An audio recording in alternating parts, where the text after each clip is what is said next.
Hi, everyone, and welcome to another episode of Table Manners for Robots. On today's episode, we're going to take a deep dive into the world of productivity. Across the business landscape in South Africa, a lot has changed. As we know, we've been talking about this for many weeks. I think in particular, one of the things that we seem to be running into now, as the world is trying to resume some semblance of normality, we are experiencing this need for, good quality productivity in the workspace, because we are, in fact, in many instances still, trying to normalize back to something. Is going back to where we were even normal anymore? That's the question. So the reality is that as we try to find our feet, we want to make sure that our staff are given all the tools, all the systems to ensure that they can continue working, not just business as usual, but perhaps even business beyond the usual, only because the demands of business right now are so precise. So we need to ensure that we're not just doing things the way we did, but we're doing them even better. Once again, I'm super chuffed about the quality of guests that we've been able to secure for today's show. Really fantastic people. I'm not going to do any justice, as always, by trying to guess or hazard a version of their fantastic background. So we're just going to go right to our guests and start doing some intros. So we have our first guest, Ed from Microsoft. Do you want to go ahead and do a little bit of an intro, Ed? Yes, thank you, Karushan, and it's good to be with you this morning. So I'm Edmund Lombard. I am currently fulfilling a role at Microsoft South Africa as a territory channel manager for the business applications business, supporting mainly the SMB market or SME market. And I've been in the industry, the technology industry, for the last 13 years or so, and always been supporting mainly the SME market in South Africa. Fantastic. So Ed, not many would know this, but we did actually have an opportunity to work together for a very brief period. And I know that I was your favorite person ever at Microsoft. So there's no need for you to say that on the show. It's totally taken for granted. Sure. Whatever he said. All right, exactly. So let's go to Rak. So I'm very pleased to say we have the chief executive of Westcon, and of course I'd like to talk a little bit about Westcon, but Rak, let's just give you the opportunity to first of all introduce yourself. Welcome. Thanks, Karushan. Thanks for having me. It's great to be part of this today. I'm Rakesh Pabu. I'm the CEO for Westcon Comstor in Sub-Saharan Africa, so I look after that region. I've been with Westcon now for just over 3 years. Prior to that, I was 20 years at a systems integrator, one of the large systems integrators in the country. Looked after emerging markets. I was even a CIO for them for a while. So I've done quite a few very diverse different roles. Been in the industry sort of, coming just on 25 years, I think. It doesn't feel like that. It's gone a lot quicker than I thought. Yeah. Well, I can testify to a few decades rolling by myself. So, Rak, interesting that you were also a CIO. So you know what it's like to, now Chief Executive Westcon Comstor, which means that you are distributing technology in a high value format across Sub-Saharan Africa. You were also a CIO, so you were also on the receiving end of services. So what's that transition been like? A fairly easy one for me, because I've enjoyed, I've always been in IT. So it's just been doing different things in IT. So I've been in the sales side, positioning solutions to customers directly. I've been a salesperson and account manager for many years. Being a CIO was probably one of the most interesting roles and enjoyable roles, because it was, really getting to see the outcomes of someone trying to sell something to you, and then trying to figure out how to make sure that was adding value to the organization. So I loved it. But I still love being the CEO of the organization of Westcon as well. It's really, to me, having the ability to look at all aspects of a business has always been where my passion is. Okay, so Rak, now this is the part where you have to make a tough call. Which is harder, buying technology or selling technology? Cool. I think buying technology, because you're making that investment, right? Selling technology, you've got something you need to sell. You've got a portfolio of products or services.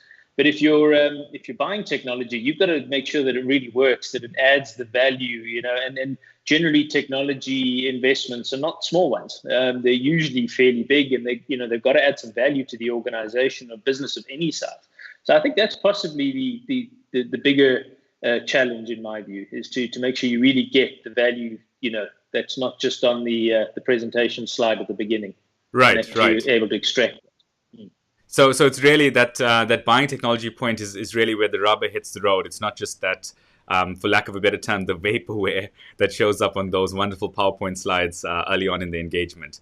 Great stuff. So ladies and gentlemen, just as a quick reminder to all of you who are listening, remember that this show is incredibly interactive. That's really one of the things that our audiences love about Table Manners for Robots. It's the fact that you have the opportunity to interact directly with our expert guests at any given point.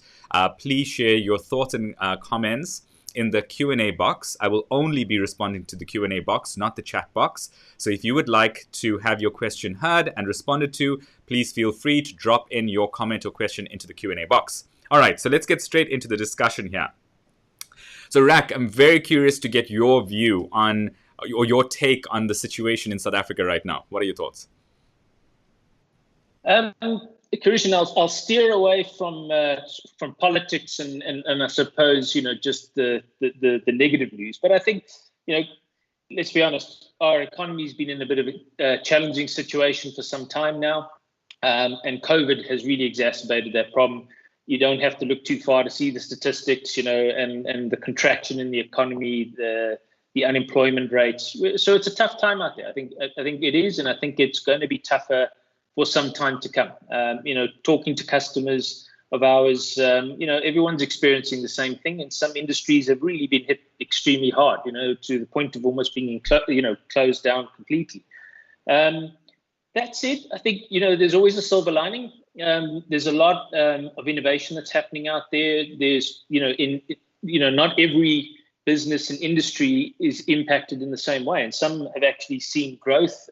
Others are seeing an opportunity to innovate, to do things differently. And I think that's the positive side. So I think as South Africans, we're generally pretty resilient. And despite the fact that we have some tough times and for the foreseeable future, I think people are still looking out there, for things to do and do differently and to try and make a difference and grow the economy again. Yeah. So it's a nice, honest take on the situation right now. We can veer off into the deeply negative, and we can also veer off into the sunrise of the impossibly positive. But I think that's a very decent, realistic view on things. So Ed, let's just jump over to you for a second here. Let's be honest, you're from Microsoft, and there's a very strong narrative right now in the market regarding remote work. Microsoft has been talking about the workplace of the future for a while now, and then obviously a lot of that got expedited through the COVID experience. Now, beyond just the usuals, in terms of this dialogue or narrative around remote work, what are some of those unspoken points? Yeah, thanks, Kurush. And I think absolutely, it's almost feels now, because it's been for a couple of months, that it's been the norm, where everyone just interacts, in this, what we would probably refer to as somewhat of a hybrid future of a workplace perspective, which is partly work from home, in the office. And of course, the questions that are being asked and interrogated is with regards to the effectiveness of that. And at the same time, at the individual and personal level, the work-life balance. I think one of the things that has become clear in this almost forced work from home experience is that work-life balance has not been positively affected. A lot of people find that they work longer hours, and as a result, that obviously brings upon fatigue, etc. So it's quite interesting to see how different businesses are responding to this, both to serve their employees, but at the same time that these individuals are finding better ways to manage all these different aspects.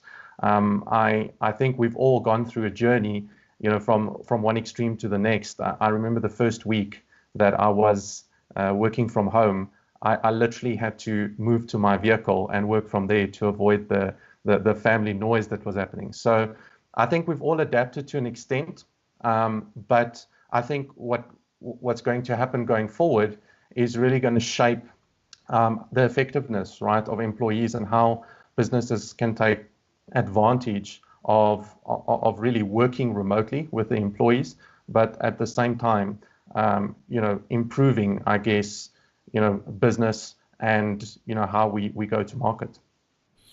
All right. So Ed, that sounds like working from car, not quite working from home, or unless it's the same thing. Does it have anything to do with the fact that you're now a dad of 2 kids? Well, it has to do with that because, 2 kids can make more noise than just one. But yes, when I was referring to the hybrid workplace, it's not just working in the office and home, but also in your vehicle. That's awesome, man. That's great. Okay, so before we move off, let's just keep talking about this for a second. So let's get deeper into the subject of productivity. So we have mentioned that, it's not really just about the format of work. It's really about making sure that people are able to produce their best and do their best work. And that's what we're going to call productivity for just ease of reference. So how has productivity changed in today's world, Ed? Yeah, I think one of the things that hasn't changed during this whole process that we, have gone through and find ourselves in is the fact that productivity is still required. That's required from the individuals, from the business to obviously do what they need to do. And the way that we've always been thinking about this, at least from a Microsoft perspective, is around digital transformation. And I think there's 4 key pillars that we've always positioned in terms of this to just how people categorize, how they can think about productivity.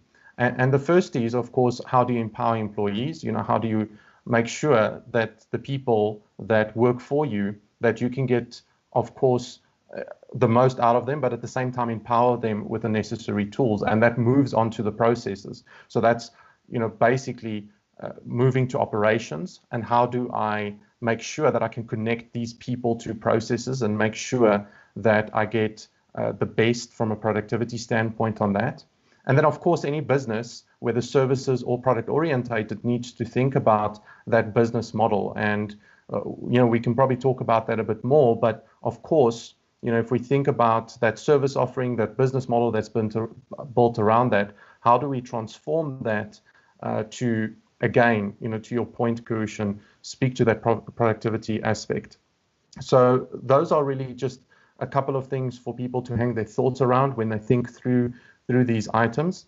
And the fourth would be, how do we engage our customers, right? Because that has fundamentally changed, because we now have to interact not only with internal people remotely, but we have to do the same with our customers.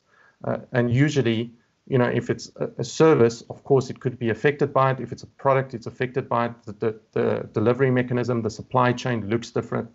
So we have to think about how are we transforming all these different areas of the business to basically assist with productivity. So I think those 4 areas for me are the key ones that we need to think about. Mm-hmm. Very interesting summary of those 4 points. And I think that in terms of context, the reality is that a lot of people, just from a day-to-day perspective, the day-to-day experience of work, obviously that's changed with the way in which people are structuring their work days now. There's probably in between handling something to do with a kid, there's, doing some email, and then there's getting on the phone. And, it's just that the workday, the format has fundamentally changed. And in a lot of instances, there are people who continue to say that they find themselves working longer hours and working harder today than they have before. So it's an interesting dynamic. It's an interesting change, this concept of productivity and how it shows up in today's format of work. A reminder to our audience, fantastic to have a great attendance today. And I would like to invite you all to participate in the conversation by sending through your questions on the Q&A box. I will receive every single question directly, and I'll make sure that I incorporate your point into the conversation. So Ed, on the 4 points that you mentioned and in the broader context, do you think that this is necessarily a big business problem, or is this a small business problem? No, I would say that everyone's been affected by this, and of course, everyone experiences it differently, and how to respond to it is, of course, the question here. And I think, in many cases, we think, at least what we see is that, bigger businesses in some cases are a bit more resilient. They can take more on, as it were, in terms of that. But then if we think about change and changing processes and just being more agile, then SMEs have the ability to maybe do that in a much better way. So the effect has definitely been across the board, but different entities need to think about how they can respond to this. And I think that's really going to be the key for me around, the response to it, because of course we know this is the nature of business. The nature of business is that we will face problems, and generally when these come along, they sometimes like a mechanism that help us to respond. In some cases we would maybe be mediocre about a particular change that we need to make, but this will enforce that, to a large extent. So it's helped, I think, big business to a large extent, from the productivity standpoint, which we've addressed. But then small business, of course, have had to make certain changes. And I think what we'll see as a result of that is the spark of innovation. So the silver lining that I think Rak addressed earlier is really where we can see innovation that will come off as a result of this. And hopefully that will also assist in the economy in the short and medium term. Mm-hmm. It's a very interesting summary of that. And I think that, just to maybe zoom into one or two of those points, it's an interesting thing that right now, small businesses are facing much of the same rigor or pressure that a big business typically would, in terms of being more precise, down to measuring, profit margins down to a T, and really understanding the impact of changes to input costs, and, really running that business and the operations of the business has become so onerous and so demanding at this point, because we don't have that much play in the system anymore. And it's an interesting thing that small businesses are tending to face as much of that pressure as large businesses. But by the same token, we also have the availability of systems and tools today that are available to small businesses in a capacity or in a format that small businesses can afford, that are of the same quality and scalability as big businesses. So it's an interesting time. The demands are similar, and the availability of solutions are equally similar. So the divide between the small and the big, it's starting to blur out, and that's just my view on things. It's not necessarily exact, but it's just a high level view. So Rak, let's talk to you here for the next one. The concept of remote work, as we've gone over, I mean, it sounds great. It's always sounded great. And to go back maybe to your point about, that marketing pitch, the marketing pitch is always going to sound great, but perhaps to maybe look at it slightly with the CIO viewpoint, with that CIO hat, we do have a situation right now where HR execs are doing some interesting things with staff employee data, from their kitchen tables. We have financial controllers accessing bank accounts from living rooms.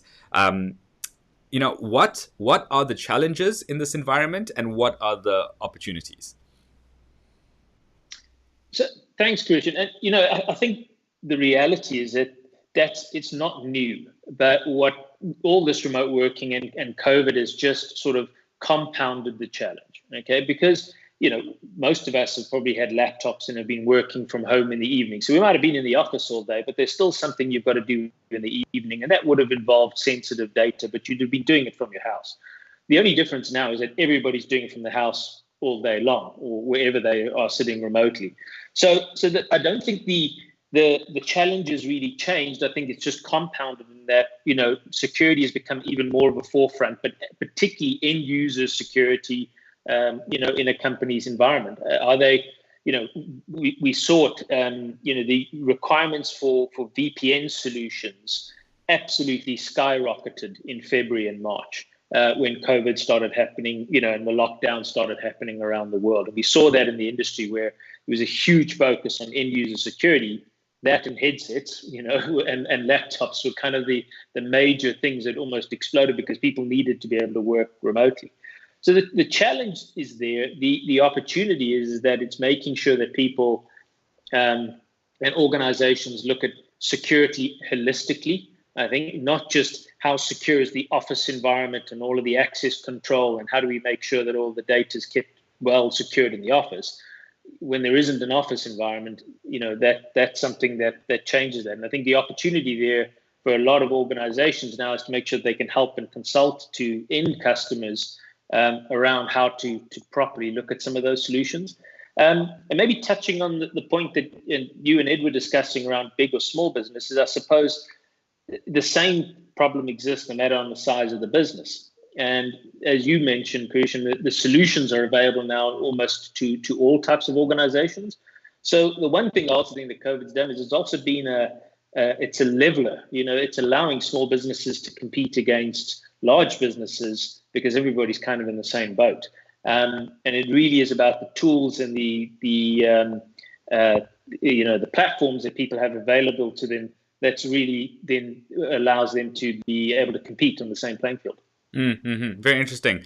So, Rak, we've got some comments and questions coming through, so we're going to keep you in the hot seat for a second here. Firstly, a comment from our Facebook live feed. This comes from Varushna Gaunda. And Varushna says, I'm loving this work from home system, loving the kids contributing to the chaos and the homeschooling and cooking all at once. Sounds like quite an interesting affair there. There's another comment from Jeremy. This says, just a side comment. Thank you to enterprises such as Microsoft and Google for providing free access to small business on certain business apps, such as Microsoft Office and Microsoft Teams for free. So Ed, you can relay that back to Microsoft. And then let's go to a question here from Daniel. And Rak, I'm going to direct this question over to you. Even if the COVID pandemic completely disappears at some point, is it likely that the new normal in terms of the workplace will persist? So I think the answer probably lies somewhere in between, because the new normal is everybody at home and a lot of offices completely closed to allowing employees to come into the office, or some where it's on a very small basis. I think the ultimate normal, I don't know what the right word is, can't be the new normal, but it's going to be around a hybrid solution of the two. I think many organizations in the past, some of the big global organizations have been very comfortable to allow their people to work from anywhere. Some South African organizations have really been wanting to see you clock in and out every day. Even if you're desk bound and you're not on a factory environment or anything like that, they want to see you there at 8 until 5 and very strict around the rules and the times. And if you've got a sick child, you've got to take half a day off or a day off to take them to the doctor. I think that's what's going to change in a lot of people's minds, is that you can say, today I'm going to be working from home, and people can trust that you will be productive. If the organization has put in place the stuff that they generally probably would have had to do now anyway, you can deal with personal issues sometimes in office hours, and you can still be productive and deliver an output in the time frame that's needed within that day. Everyone's had to adapt to this. When the schools were closed, people had to just look after, they had to educate their kids as well during the day, as well as deal with work environments. There was a lot of pressure. And Edmund, you talked to, that stress of people thinking they, and believing they were working actually a lot harder. And I think they were, because they were having to cope with so many things. But I think as the organizational mindset is what will change, is that, it's trust. I think perhaps the view was we couldn't trust people if we can't see them. That it's very old fashioned, but I think was generally how a lot of organizations still behave, particularly in South Africa.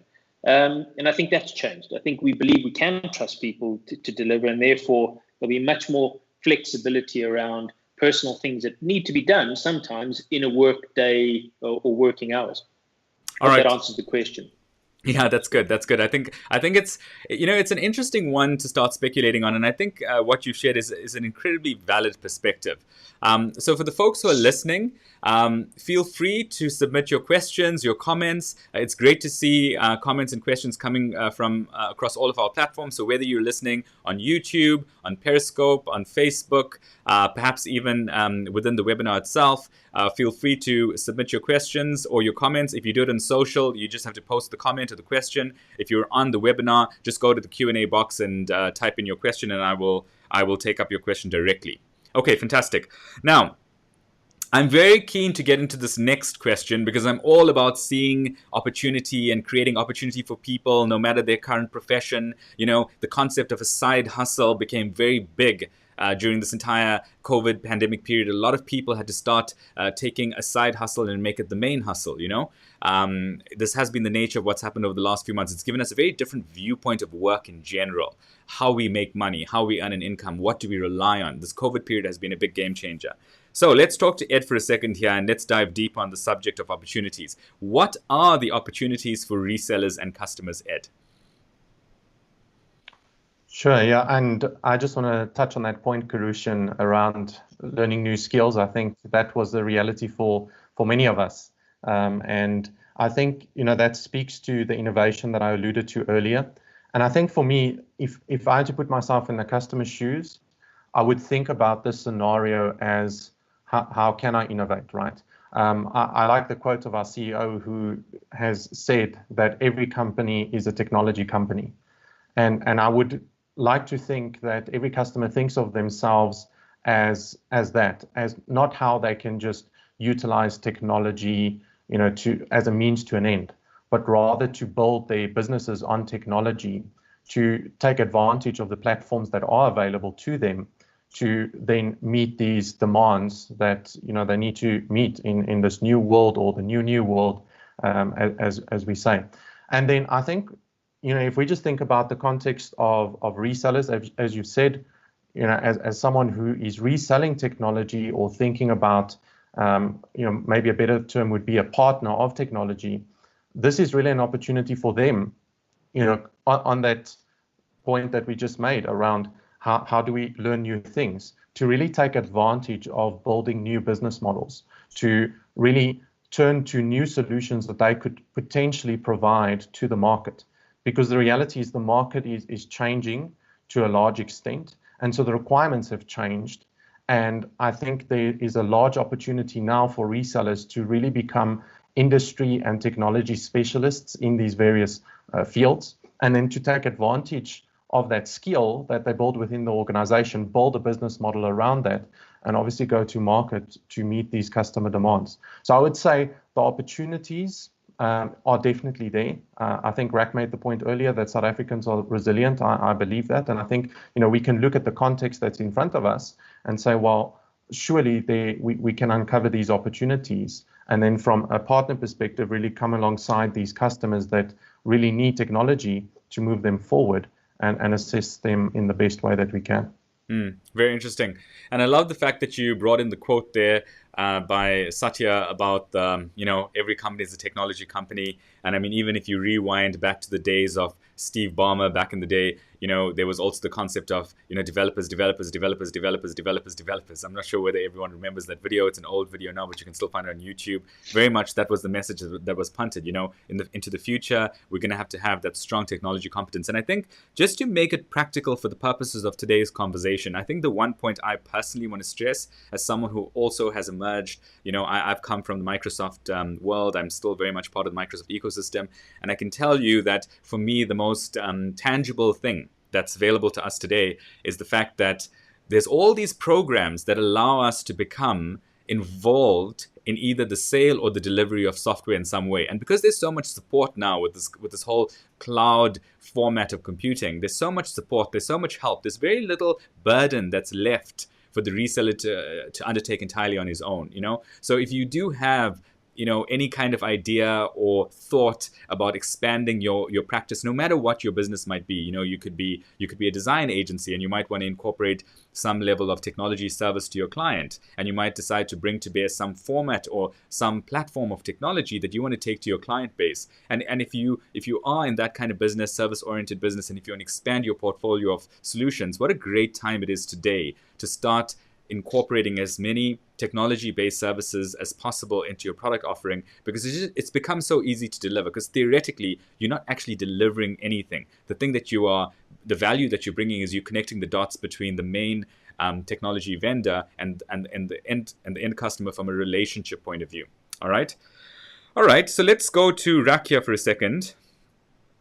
So on that point, Rak, why, I mean, aside from the the tremendously obvious here, Why is it insufficient to simply rely on these older technology platforms that we see very prevalent across, mainly South Africa today? Why is it insufficient to just rely on these technologies and platforms?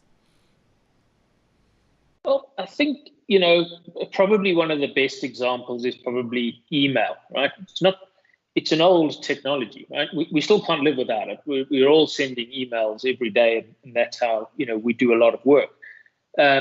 But the thing about it is that if you're now all in disparate locations and everyone is remote, you need to be able to drive at least some level of consistency in terms of, output and performance and delivering a service to customers, right? Whatever that is.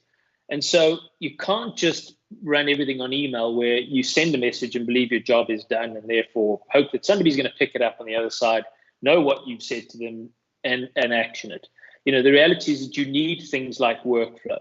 You need, workflow integrated into all of your platforms so that, you can drive a process end to end, but also measure that it's being done. You can pick up where there may be bottlenecks or problems or inefficiencies, and you can hopefully drive something that delivers a very positive customer experience at the end. And that you can't just rely on sort of traditional communications. And I suppose in an office environment, and especially if people were together, a lot of that might happen through just personal interaction, talking to each other and teams sitting close to each other.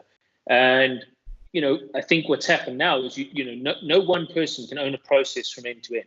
There's always got to be multiple people. Generally, people look for efficiencies and try and reduce the number of handoffs, but there are going to be handoffs. So you need things like, modern technologies and platforms that have a familiar interface for the users, but allow them to pick up and take on the urgent things, deliver them, and feedback. Maybe another example was, when you asked me the question earlier around, the security challenges of people working from home and what does that mean, is also, having audit trails, having those built into platforms today that allow you to then, if something does go wrong, be able to go back and see what actually happened, figure it out, and try and resolve it. And a lot of the old traditional ways of doing business haven't had those built in. And I think if we're going to be a lot more remote and a lot more disconnected to some degree physically, you need technology to play a part in helping address those gaps. Mm-hmm. And I like what you say there about the concept of having audit trails, because I think that in the past, when in the earlier days of software sales, when we mentioned things like audit trails, it was almost like something that was a nice to have. But I think at this stage, taking into account the remote nature of work, traceability, being able to monitor a process, see where something went awry, and the ability to be precise about it is so critical in today's world, especially if you look at the federated style of working, as we've been over a few times. And I think that I want to keep going for a bit on the subject of older technologies and platforms. And you mentioned email, and I think that that's how we grew up, and that's kind of the world that we live in today. And we're very accustomed to it. But we also have to look at some of the perhaps the more human aspects. Email was very suitable in an environment where perhaps you were surrounded by the people who could remind you of a few things that you might have forgotten or that might have slipped your mind. And when you walk in the office, you go, I must remember to send that email to Sally. And I think that we do need systems that are a little bit more workflow driven, so that it's not just dependent on us seeing someone to trigger a thought or an action or an idea. And these are small things. And I mean, it sounds so subtle, but there is that humanity factor that we have to account for. People, the namesake of the show, people aren't robots. And we have to account for that. So Rak, I know I'm overdoing this point. So let's go right into this next point about integrated systems. So you made a very good point about the audit trails, etc. So why are these integrated productivity platforms so critical today? Well, I think you need everything integrated if you're going to provide ultimately a good customer experience. The challenge is, most organizations, you have to quote something. You have to maybe go put it through your ERP system to actually schedule it. Maybe there's a service scheduling tool that make sure that somebody actions something. And there's obviously invoicing stuff. And the general simple processes of business of quote to cash. If they're all federated, it means either individual people have to pass it on to somebody else to deal with the problem, or you have to log into multiple systems to try and figure out an overall issue. Because take an example: if a customer says, "Well, I didn't get my order," what happened? Where was it? Was it actually placed? Is it stuck? Was there a lack of inventory? Whatever the scenario might be, you want to be able to provide the person who's got to respond to that the ability to look across that entire supply chain and be able to figure out where the problem is, and not have to log into multiple different systems to try and do that. So the integration of systems, firstly, is extremely important for customer experience, but also then for the users on your own side. If there's something that if the ERP system looks as familiar to them as their mail system, which is the same as the CRM system, and it's all coming together in one very familiar type of interface, it also makes their job easier. You don't have to be retrained on multiple different technologies or interfaces, to be able to actually use them. So, I think that it's almost essential, and then you're able to provide these to the people who need it on a remote basis, that they can connect into it and don't have to be in a certain location. That's what's going to make a business efficient. That's what makes a business nimble. Yeah. And back to the earlier question around big or small businesses, it doesn't matter. The same technologies are there for small businesses today as there are for big businesses to be able to do this with a few people or thousands of people. Mm-hmm. Very, very, very important. I would call that the crescendo moment of today's conversation. Super important point that I think that if we really look at what employees perhaps went off, especially the information workers would be more the administrative people inside the company. When those people went off and when they were doing work from home, initially it was all about the productivity suite. So we had Microsoft Office and we had the usual stack. Going into the future, the demands are a little bit greater, and we do need to start incorporating some of the more business application workflow, like things like being able to track our inventory without going into this big mammoth system that is sitting on site at the office, being able to just track inventory, to be able to track the job cards, the ability to be able to see what another employee might be doing based on their interactions with the customer. All of that should be to the greatest extent possible integrated into the same system, allowing people to produce to their best capacity. We don't want to have a situation where you constantly have to phone Joe every time you want to find out something about a stock code, and you don't want to have to necessarily now get into a meeting and book a meeting with 3 other people just to see a basic report on what marketing went out over the last month. To the greatest extent possible, going into the same productivity use suite that we've grown up in, that we feel super comfortable in. We should be able to, within that same suite, experience all of these functions and facilities. So I love that point. A note to all of our audience, guys. We've covered a whole bunch of topics here. It's been very broad ranging. So feel free, beyond just putting your questions and comments in, I see them coming through. I'm going to take up a few now. But beyond that, you may want to engage with our speakers. You may want to engage with us a little bit more beyond this event. Go ahead and click the link, complete your survey, and make a request for some kind of follow-up. You may not feel comfortable to do so on this particular show. That's totally acceptable. You may have a few questions. We talked about even possibly becoming a reseller of technology despite what your business currently does, because it's so easy right now to sign up and deliver a technology solution without necessarily having to be a pure technology provider. You could go ahead and do that with the greatest ease, and you may want to have some degree of follow-up on that. If you do, make sure you log your question or you make that known in your survey. There will be a link that's provided in the Q&A box, in the chat box. Go ahead, click that link, and make your request known. Any kind of follow-up, any kind of further discussion that you'd like to have, make that known in the survey. It's very, very important that you complete the survey. That's the biggest way, or the most important way, for us to learn what we're doing right and what we're doing wrong. So go ahead and complete that survey. It's super critical to us. Let's go back to the conversation here. I got some interesting feedback coming through. So Sunita says, working from home has its pros and cons. For me, all pros, but I find with staff there are some cons. Immediate responses to mails are problematic, which generally needs to be followed up by a call. The only thing is how we measure staff productivity. I believe there are tools. However, for a small business, this is going to cost. Sunita, I think this is a fantastic point because you're raising a whole bunch of things, perhaps without even realizing it. The first one is that your point about email and the fact that the email now needs to be followed up by a phone call is a very important point. And that's why we even inside the dialogue, we are stressing the importance of workflow, because workflow isn't email. Email is just another mail in the mailbox. Workflow is requiring that a step is completed by a certain deadline. And when it's completed, systematically, that triggers the next step in the process. And if it's not completed, it triggers an alert.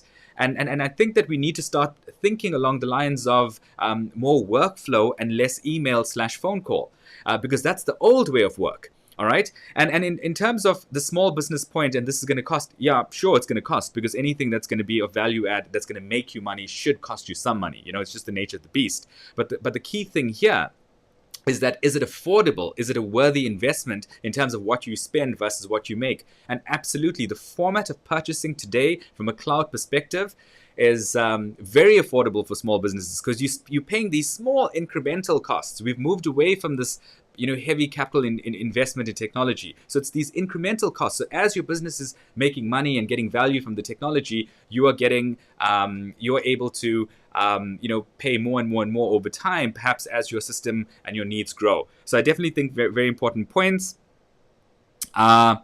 Sikalela responds to Sunita here online and says the following: is staff productivity not measured on the work being done by the due date? And in terms of immediate responses to emails, I think people should just be mindful to regularly check their devices because of the new virtual system. Then again, I could be biased because I am a student and it is imperative to check our emails regularly for updates. But I think the culture is important for even workers. I mean, Sikalela, very honorable message there. Bless you for that, my friend. The reality is that in the world of work, you get this factor called humanity. And we are dealing with human beings. And the truth is that in the world of human beings, where there's demands and there's pressures and there's all sorts of things going on for a lot of people, it isn't always the case that people are going to be perfectly consistent on absolutely every little thing. So these are great points that are coming out. Great discussion. Bits. I mean, I can see now Sunita's responded to Sikalela, so I'm going to stay away from that thread for a little bit, because it's all consuming at this stage. It's very exciting for me. And then we have a question here that's come through on the Q&A box. It says, I just want to find out the best way to balance working from home and keeping your productivity up while not overworking yourself. Rak, do you want to take a stab at that? Sure. I'm not sure I'm the best person to answer that, because I think I must say I struggled at the beginning, right? It's suddenly find myself at the desk before 8 and leaving after 7, and sort of not sure what happened throughout the day. I'll tell you maybe some things that I suppose I've learned at the beginning is, my normal day involved a 45-minute drive to the office, right? So in that time, listening to the radio or listening to some music, and that was time to myself. Now the journey is about 5 meters from my bedroom to my desk, and that time went away very quickly, and you immediately started working. People also see your diary is open. There's a slot there. They know where you are, so they just book it, right? And what happens is your day just ends up going from one meeting to another, where you are asking for forgiveness or apologies to go to the bathroom in between 2 meetings, or to try and grab something to drink. So first thing I learned: stop blocking out time in the diary. Try to keep meetings to 45 minutes, if not an hour. So just give yourself those little bit of breaks. Because when I was in the office, I'd walk the floors, I'd walk up and down the stairs, go see different people. There was a lot of that different movement, and now it just seems to be as if you were having back-to-back meetings. And I think you need to also, there were people who were setting up meetings with me sometimes at sort of 7 or 8 o'clock at night. And originally I was accepting. Now I'm just a pushback. Why can't we do this in office hours? I think you have to build some boundaries as well, around work. Otherwise, you're not. What was the thing? It's not working from home, and you're sleeping at work, and that's what ends up happening. Is that your home environment just becomes work. So I think you've got to consciously do some things to manage your diary and your day that allows you to have that those breaks that are desperately needed, because nobody can work that long full out for that amount of time. You will end up burning out. It's absolutely natural. And I think that, Rak, I personally feel like you deserve an award for that speech.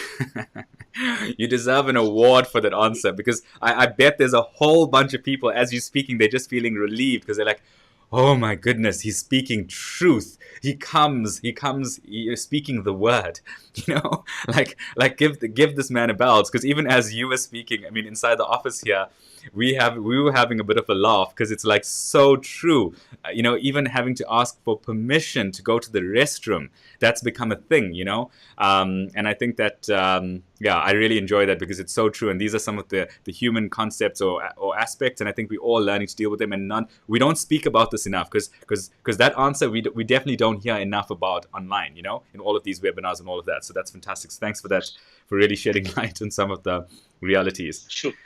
All right, Ed, we have not forgotten about you, my dear friend. Tell us, in this new SaaS world of Microsoft, what is the role of the partner, the reseller? Yeah, it's an important point, and the software as a service platforms has changed quite a bit.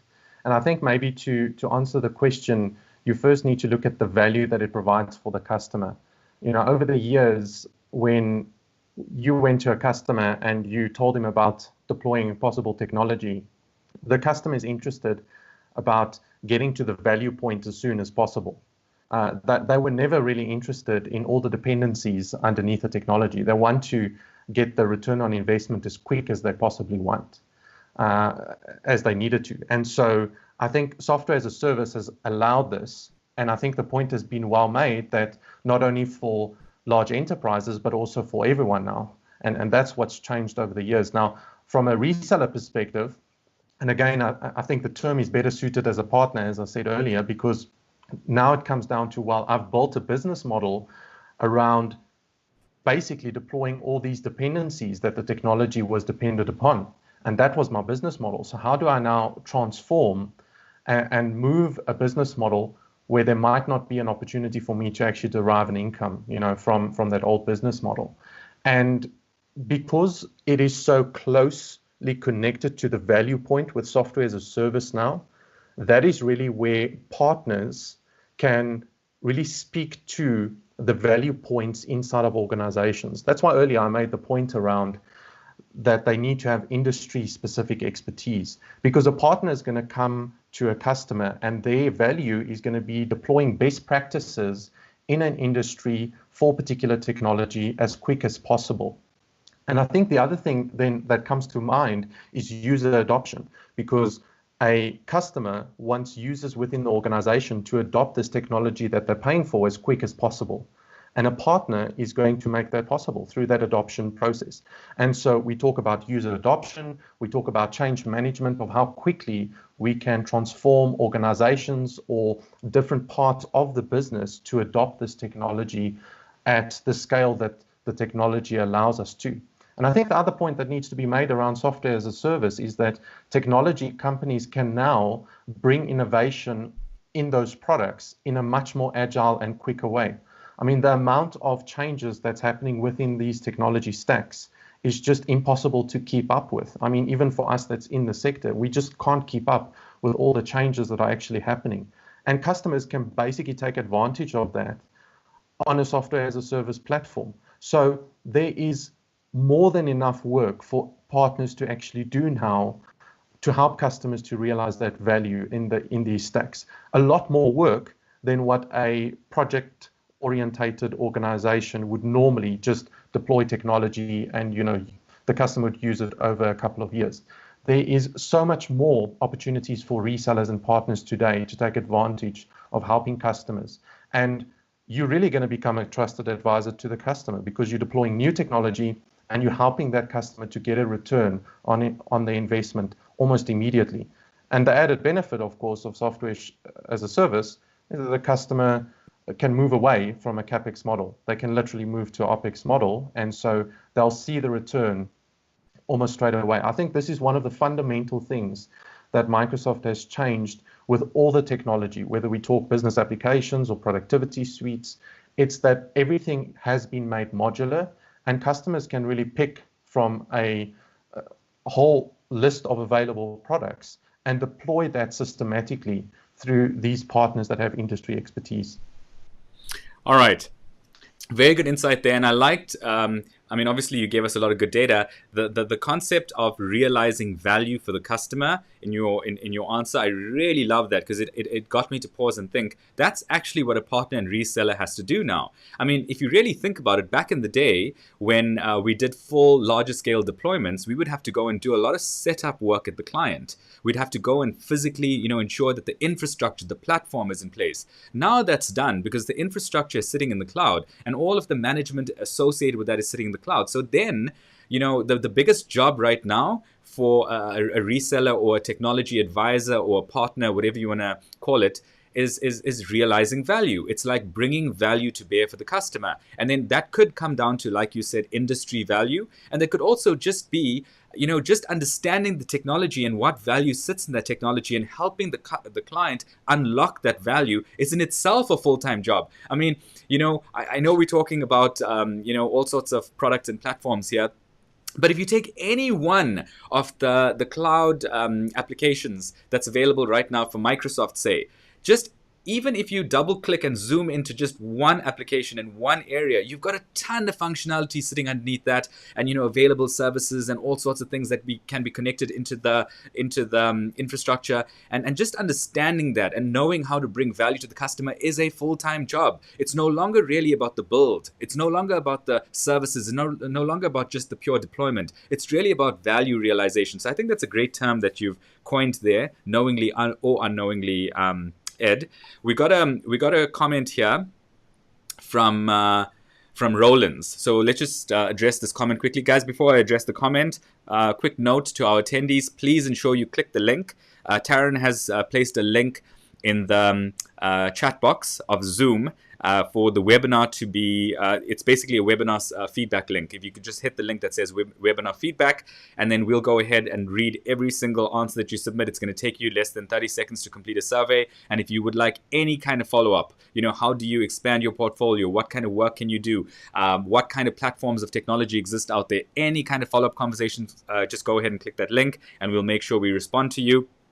Roland says the following: companies need to invest in good CRM systems that integrate email and workflows. I can honestly say that using a system like this allows essential monitoring capabilities. When it comes to costs, a lot of these systems charge per user, which becomes reachable. I work from home mostly, and I would be completely lost without it. Also, there's less micromanaging because everything that we do is open for review by managers. I mean, Rollins deserves a prize for just summarizing, I think, the entire narrative of today's conversation. There's 3 key points in that answer or in that comment. And the first one being, it's about workflow and more about workflow and less about email. Because once you have the workflow capability in the organization, it becomes trackable, it's manageable, and you can investigate what's going on. And then obviously, like he said, there's monitoring capabilities. From a cost point of view, again, it's on a per user basis. So these things are remarkably affordable. I mean, in this idea that these ERP systems and things like CRM, that it's going to cost a lot of money, that's old fashioned. It's very, very, very 1999, that think. It becomes very affordable. And I think the last point here, it's really, we're working remotely, so we need to be able to measure outputs, and we really can't be micromanaging how a person is spending his hours.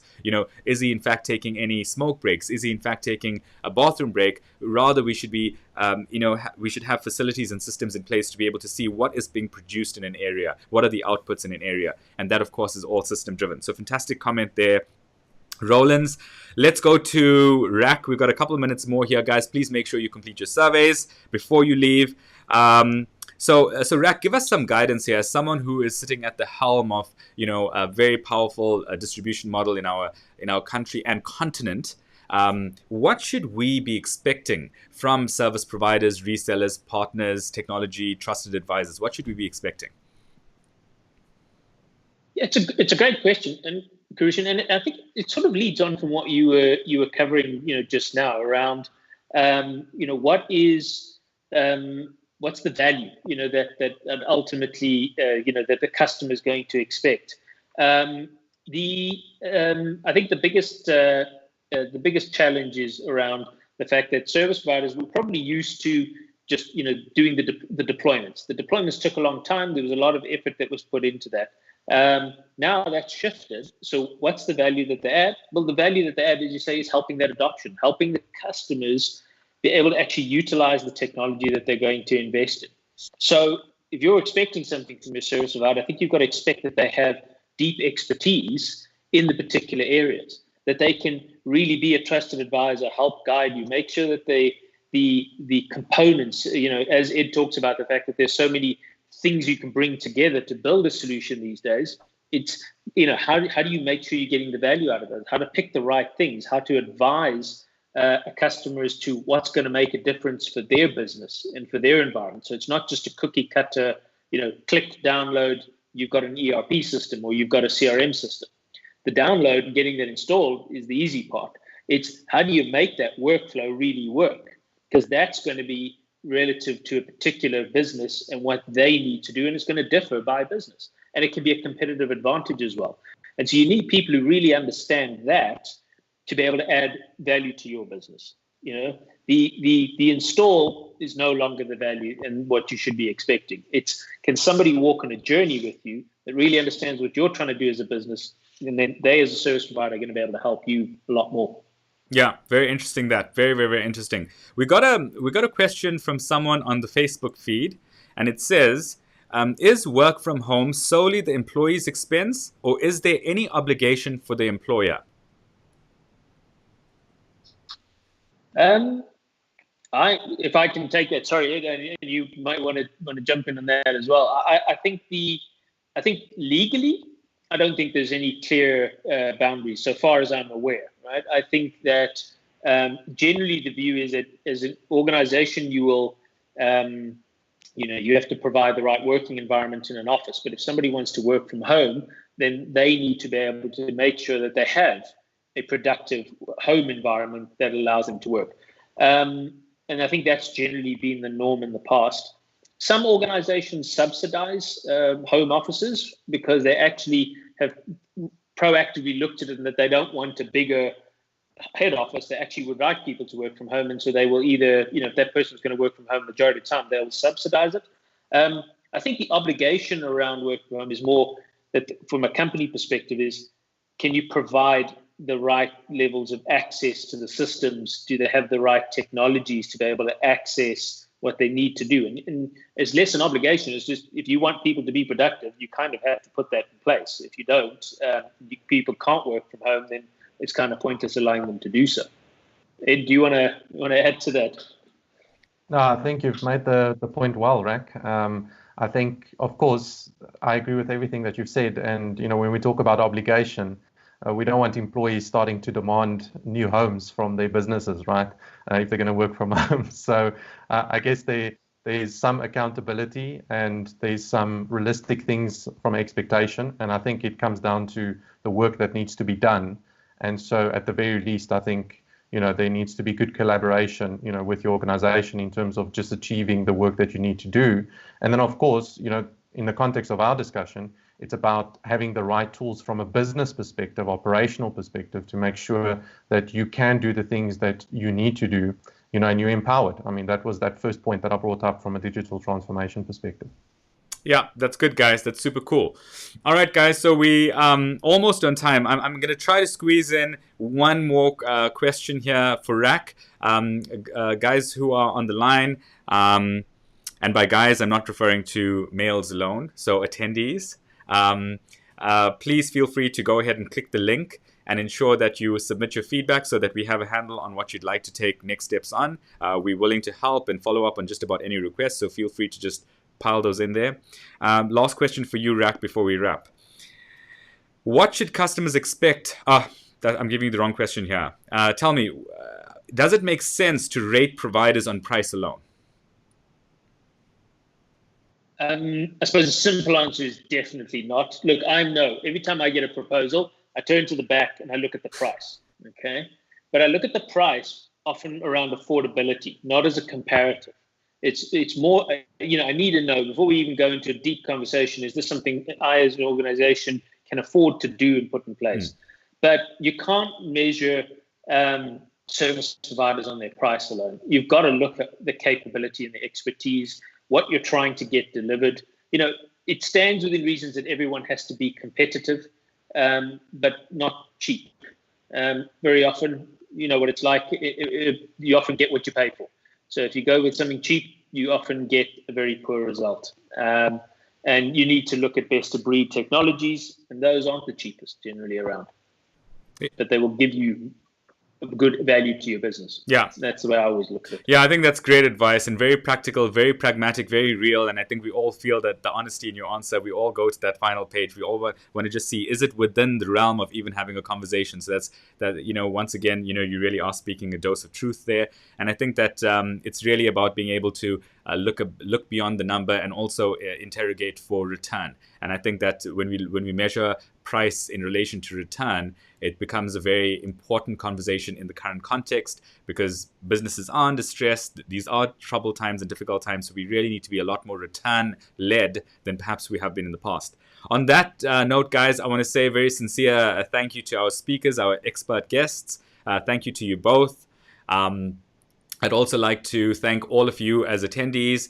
Thanks for showing up. Thank you for pouring in the questions and the comments. Unfortunately, we haven't been able to get around to everything, but where possible, we will revert to you after the show. And especially if you've completed a follow-up survey, you can expect a call. You can expect some kind of follow-up from us. So for sure, we will reach out to you if you've requested.